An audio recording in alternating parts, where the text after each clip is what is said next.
Dans la déclaration qu'il a faite, le collectif des Centrafricains a précisé la question de l'amnistie générale proposée par les groupes armés. L'amnistie générale n'est pas une option, mais c'est un point déjà débattu lors des assises du Forum de Bangui, conformément aux attentes du peuple centrafricain pendant les consultations à la base.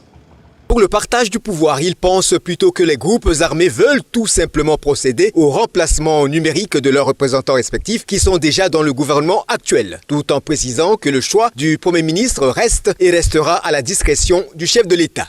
Le partage de pouvoir a été déjà fait, car dans le gouvernement actuel, 6 représentants de la Séléka et 2 représentants des ex-anti-Balaka y siègent, à moins que ces groupes armés veulent procéder au remplacement numérique de leurs représentants respectifs. Pour ce collectif, la justice doit être équitable pour les deux partis, Anti-Balaka et Séléka.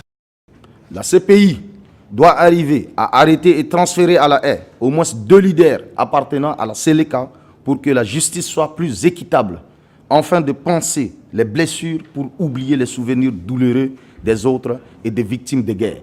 Pour terminer leur déclaration, le même collectif a proposé la mise en place d'un comité de suivi et d'évaluation des recommandations du dialogue de Khartoum avec un calendrier précis du DDR. Un comité qui doit en même temps rendre compte régulièrement au chef de l'État du non-respect des engagements pris par les parties signataires.